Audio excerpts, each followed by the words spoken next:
Rail বিভাগৰ বিৰুদ্ধে ৰঙিয়াত সহস্ৰাধিক লোকৰ প্ৰতিবাদ।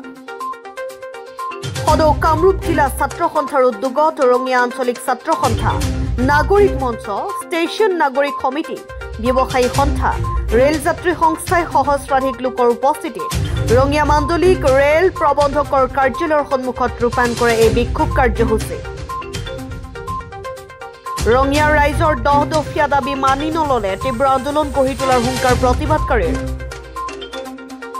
ৰঙিয়া ৰেল ষ্টেচনৰ FOBৰ দুয়োমূৰত ৰেম্পৰ ব্যৱস্থা কৰি ইপাৰ সিপাৰ হ'বলৈ খোলা ৰাখা, স্থানীয় মানুহৰ বাবে লোকেল ট্ৰেইনৰ ব্যৱস্থা কৰা, বন্দে ভাৰত আৰু ৰাজধানী এক্সপ্ৰেছ ৰঙিয়া ষ্টপেজৰ অনুমোদন কৰা, ৰেল বিভাগৰ তৃতীয় আৰু চতুৰ্থ বৰ্গত থলুৱা প্ৰাৰ্থীক নিযুক্তি দিয়া, উত্তৰ পূৰ্বাঞ্চলৰ ৰাজ্যসমূহক লৈ প্ৰকৃত NFR গঠন কৰা, ৰঙিয়াৰ SK12, SK13, SK14 rail gate বন্ধ কৰাৰ প্ৰস্তাৱ প্ৰত্যাহাৰ কৰা, ৰঙিয়া তিনিআলিত থকা ৰেলৱে লেভেল ক্ৰছিঙৰ RM2 ৰেল গেটৰ ওপৰত উৰণীয়া সেতু নিৰ্মাণ কৰা, ৰেল ষ্টেচনৰ সকলোবোৰ প্লেটফৰ্মত শৌচাগাৰ, বহা আসন, খোৱা পানীৰ ব্যৱস্থা কৰা, অসমৰ প্ৰতিটো ৰেল ষ্টেচনত অসমৰ পৰম্পৰাগত থলুৱা খাদ্য সম্ভাৰৰ বিপণীৰ ব্যৱস্থা কৰাৰ দাবীত ৰঙিয়া মাণ্ডলিক প্ৰবন্ধকক প্ৰদান কৰে স্মাৰকপত্ৰ।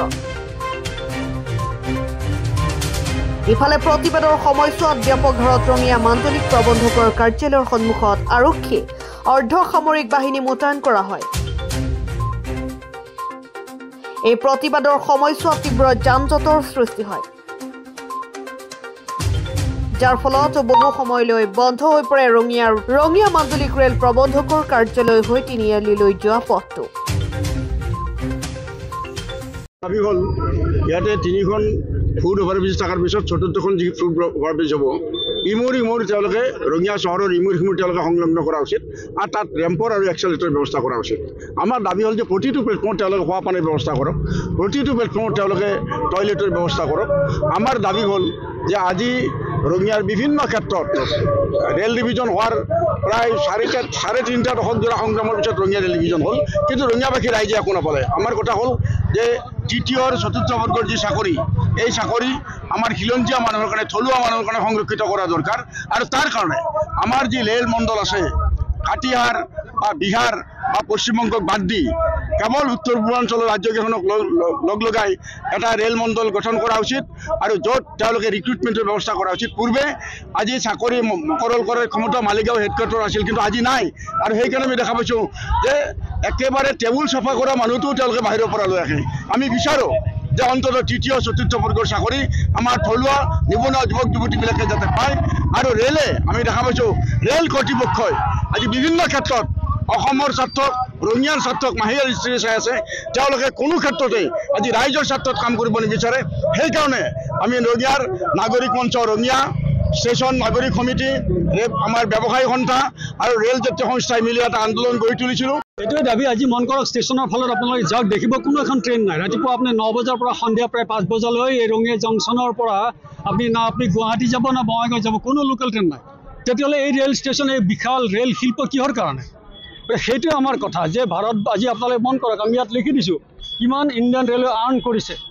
256 crore তেওঁলোকৰ ইনকাম হৈছে। সেই ইনকামটো কাৰ ব্যৱহাৰতহে ইনকামবিলাক তেওঁলোকে ব্যৱহাৰ কৰিছে? যদি আমাৰ স্থানীয় মানুহৰ আজি ষ্টেচনত যাওক, আপোনাৰ দেখাত আপোনাৰ বাহিৰৰ ফালে আপোনাৰ ধুনীয়া ৰং চং কৰিব, ভিতৰত আপোনালোকে 1 নম্বৰ প্লেটফৰ্ম বাদ দি কোনো প্লেটফৰ্মত বহা টয়লেট নাই, ড্ৰিংকিং ৱাটাৰ নাই, চিটিং এৰেঞ্জমেণ্ট নাই। গতিকে এই যিটো আমাৰ কথা যে ৰেল শিল্পৰ যিটো তেওঁলোকৰ উপাৰ্জন আয়, সেইটো আমাৰ স্থানীয় মানুহৰ না কৰ্মসংস্থানত, নে পৰোক্ষ হওক প্ৰত্যক্ষ কোনো কৰ্মসংস্থানৰ ব্যৱস্থা নাই। ৰেল ষ্টেচনত যাওক, যিবিলাক ভিতৰৰ ভেণ্ডৰ, তাত আপুনি কোনো অসমীয়াৰ তাত কোনো সুবাস বিচাৰি নাপাব, কোনো অসমীয়া ব্যৱসায় তাত অস্তিত্ব নাপাব।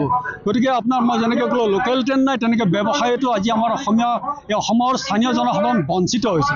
সদৌ কামৰূপ জিলা ছাত্ৰ সন্থাই ইয়াৰ ৰঙিয়া আঞ্চলিক ছাত্ৰ সন্থা, ৰঙিয়া ব্যৱসায় সন্থা, তাৰ লগে লগে ৰঙিয়া ষ্টেচন ব্যৱসায় সন্থাৰ লগতে বিভিন্ন দল সংগঠন লগ লাগি আমি আজি প্ৰতিবাদ সাব্যস্ত কৰিছোঁ। ৰেল বিভাগৰ যি চৰম ব্যৰ্থতা, ইয়াত ডিআৰএম অফিচটো এনে জন্ম হোৱা নাই।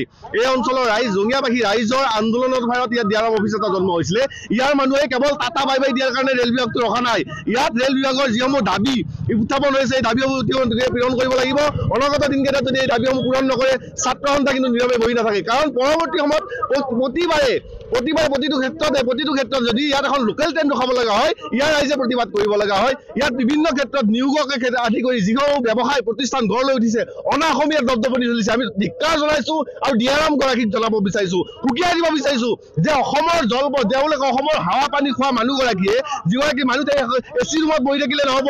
এই অঞ্চলৰ অসমৰ ৰাইজৰ খিলঞ্জীয়া মানুহৰ অসমৰ ৰাইজৰ তেওঁলোকে মৰ্মবেদনা বুজি পাব লাগিব। কাৰণ আকৌ এবাৰ কৈছোঁ, এই যিটো ষ্টেচন, এই ষ্টেচনটো কাৰোবাৰ পৈতৃক সম্পত্তি নহয়। এই ষ্টেচনটো ৰঙিয়া মানুহৰ, এই অকল জনসাধাৰণৰ দাবীত গঢ় লৈ এটা ষ্টেচন। আমি প্ৰতিবাদ পুনৰবাৰ দাবী জনাইছোঁ।